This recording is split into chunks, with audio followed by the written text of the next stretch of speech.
السلام علیکم ورحمۃ اللہ تعالی وبرکاتہ لک الحمد یا اللہ والصلاۃ والسلام علیک یا سیدی یا رسول اللہ صلی اللہ تعالی علیہ وسلم۔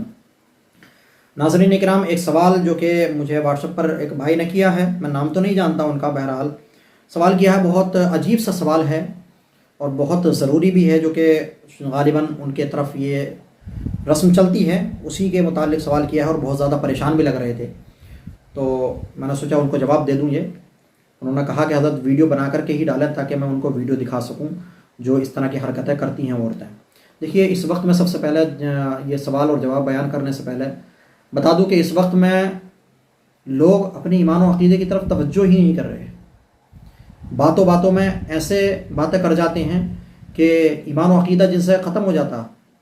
میرے پیارے، ایمان و عقیدہ میں بارہا اپنی ویڈیوز میں کہتا ہوں کہ ایمان و عقیدہ جو ہے بہت نایاب چیز ہے، بہت عظیم دولت ہے اللہ رب العزت کی، بہت عظیم دولت، اس کو بہت سنبھال کر کے رکھنے کی ضرورت ہے۔ ایسے ویسے لوگوں کے چکر میں آ کر کے یا ایسی ویسی باتوں میں آ کر کے جو ہے اس طرح کی باتیں کر کے کوئی بھی اپنے ایمان و عقیدے کو مت خراب کیجیے۔ کیوں؟ کیونکہ جب اگر ہمارا ایمان ہی باقی نہیں رہے گا تو پھر ہمارا جو ٹھکانہ ہوگا وہ جہنم ہی ہوگا۔ تو اپنی باتوں کو بہت سوچ سمجھ کر کے، بہت احتیاط کے ساتھ میں اپنی زبان کو چلانا چاہیے، بولنا چاہیے، کہیں ایسا نہ ہو کہ ہم سے کوئی ایسا لفظ ادا ہو جائے ہماری زبان سے کہ جس کی وجہ سے ہمارا ایمان ہی ختم ہو جائے۔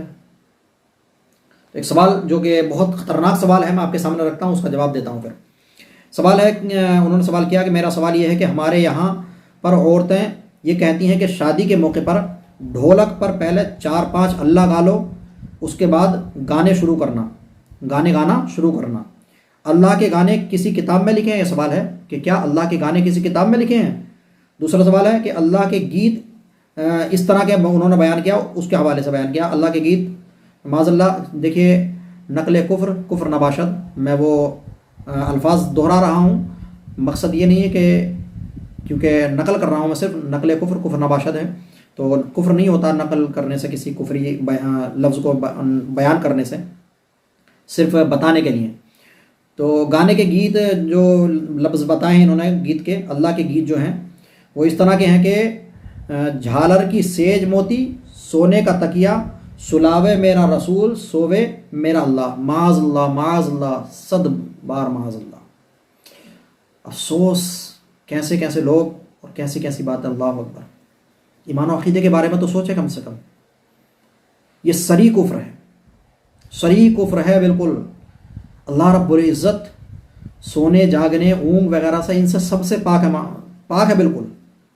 اور کوئی اگر اس طرح کا عقیدہ اللہ رب العزت کے لیے رکھے اور کہے تو وہ کافر ہو جائے گا، اور یہ کفر ہے بلا شبہ۔ تو جو عورتیں اگر اس طرح کی باتیں کر رہی ہیں ان کو چاہیے کہ وہ توبہ و تجدید ایمان کریں، اور جنہوں نے اس طرح کی باتیں کی ہیں ان کو توبہ و تجدید ایمان ضروری ہے، اور آئندہ عہد کر لیں، توبہ کر لیں کہ آئندہ کبھی بھی اس طرح کے الفاظ زبان سے نہیں نکالیں گی، اس طرح کے الفاظ زبان سے نہیں نکالیں گی۔ اور بھی بہت ساری الفاظ عورتیں نکال دیتی ہیں، جیسے کہ کبھی کبھی بارش زیادہ ہو گئی یا کچھ ایسا کام بگڑ گیا ان کا، جیسے بارش زیادہ ہو گئی اور ابھی فصل کھڑی ہوئی ہے اور کٹنے کو تیار ہے، بارش سے نقصان ہو سکتا ہے، تو اس وقت میں بہت سارے لوگ بھی اور بہت ساری عورتیں بھی اس طرح کے جملے زبان سے نکال دیتے ہیں کہ معاذ اللہ کو دیکھ ہی نہیں رہا کہ فصل کھڑی ہوئی ہے، معاذ اللہ۔ اس طرح کا اعتراض، سوال اللہ رب العزت کی ذات پر، کیا تمہارا دل نہیں کانپتا اس طرح کے الفاظ بولتے ہوئے اللہ رب العزت کے تعلق سے؟ میرے پیارے، یہ جہالت کی وجہ سے ہوتا ہے عام طور پر۔ تو جہالت میں بھی اتنے مت غرق ہوئیے، کم علم میں بھی اتنے غرق مت ہوئیے کہ اپنے ایمان و عقیدے کو ہی کھو بیٹھیں۔ تو میرے پیارے، ایمان و عقیدہ بہت نایاب دولت ہے، اپنی زبان کو بڑے سنبھال کے چلانے کی ضرورت ہے، اور بہت سوچ سمجھ کر کے اپنی زبان سے الفاظ کو ادا کرنے کی ضرورت ہوتی ہے۔ تو کچھ بھی بولنے سے پہلے سوچ لیں کہ یہ کیا ہے اور اس کا حکم کیا ہوگا۔ تو جو سوال کیا ہے، یہ بالکل اس طرح کے الفاظ بولنا اور گانے گانا یہ بالکل صریح کفر ہیں، اس طرح کے، ان سے بچنا چاہیے۔ اور جو اس طرح کے بولتے ہیں اور اس طرح کے گانے گاتے ہیں ان کو چاہیے کہ توبہ و تجدید ایمان کریں۔